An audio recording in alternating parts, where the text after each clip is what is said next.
Halo, selamat berjumpa kembali dengan saya Ibu Suci. Pada video kali ini kita akan membahas tentang gaya interaksi antar molekul. Mari kita simak video berikut.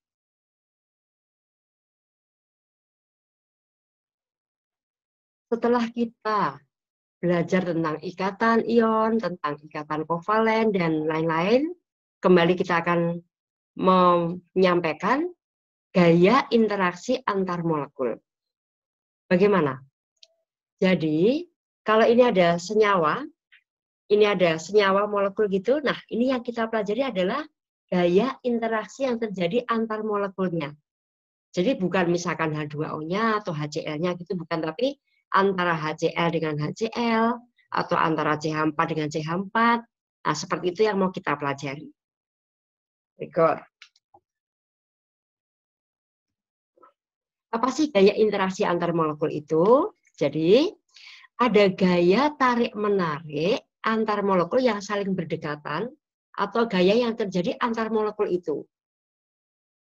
Akan saya sampaikan dulu pengertian dari dipol. Dipol itu adalah dipolar. Artinya ada dua kutub. Senyawa itu mempunyai kutub positif dan mempunyai kutub negatif.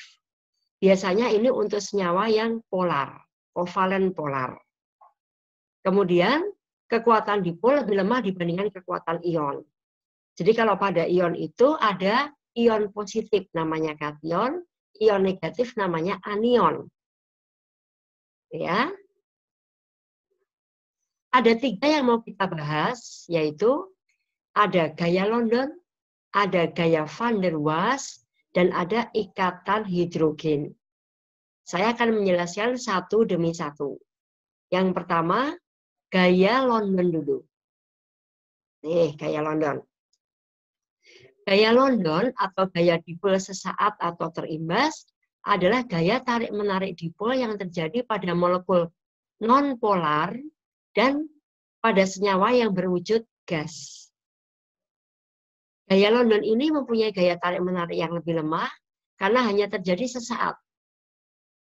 Karena contohnya pada senyawa non-polar, maka misalkan contohnya pada gaya antar molekul senyawa O2 atau molekul O2.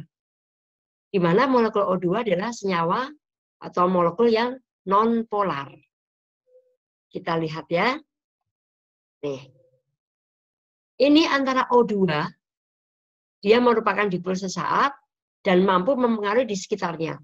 Maka dia menjadi dipol yang terimbas. Begitu juga misalkan dalam senyawa I2. I2 merupakan non-polar. Jadi antara I dengan I, antara I dengan I. Nah, antar molekulnya ini adalah yang dinamakan dengan gaya London. Selanjutnya, ada gaya van der Waals, yaitu gaya tarik-menarik yang terjadi antara molekul yang polar atau yang memiliki dipol permanen. Kita kasih contoh, misalkan ada HCl memiliki atom hidrogen yang sebagian positif dan ada klor yang sebagian negatif. Kita lihat gambarnya. Kita punya contoh HCl. HCl ini ada kutubnya positif, negatif, dan HCl ada kutubnya positif, negatif. Maka gaya yang terjadi pada HCl dengan HCl itu adalah karena dia tadi sesama polar, sehingga dia adalah merupakan ikatan atau gayanya gaya van der Waals. Ini kita gambarkan juga antara HCl dengan HCl, HCl dengan HCl, kemudian kutubnya berbeda. Nah, jarak antara molekul ini gaya tarik-menariknya, karena dia merupakan polar, termasuk gaya van der Waals.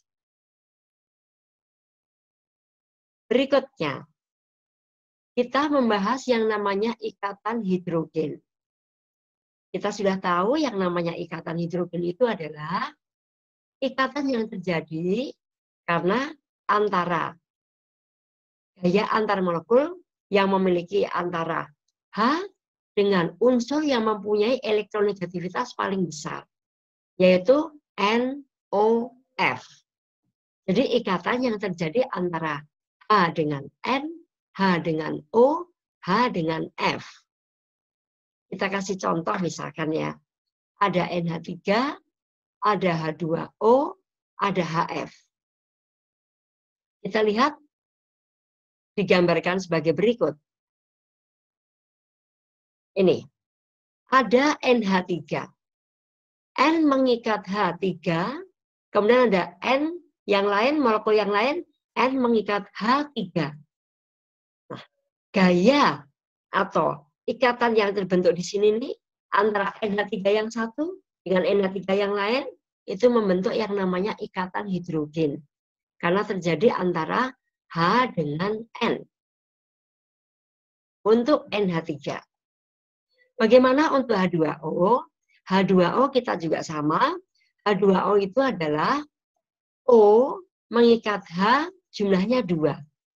Kemudian ada senyawa yang lain, molekul yang lain, H2O, dia juga O mengikat hanya 2. Bagaimana ikatan hidrogennya? Yaitu antara O pada molekul yang satu dan H pada molekul H2O yang lain. Karena terjadi antara H dengan O, ini yang dinamakan dengan ikatan hidrogen.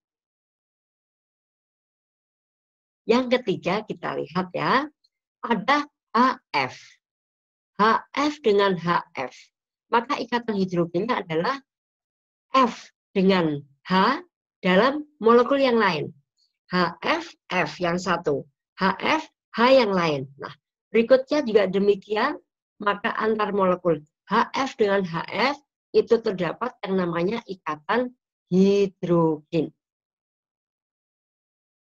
Baik. Semoga gaya interaksi antar molekul yang saya sampaikan tadi dapat dipahami dengan baik. Kita nanti akan mengerjakan latihan soal yang berkisar antara materi gaya interaksi antar molekul. Tetap semangat, tetap sehat, dan selamat belajar. Terima kasih.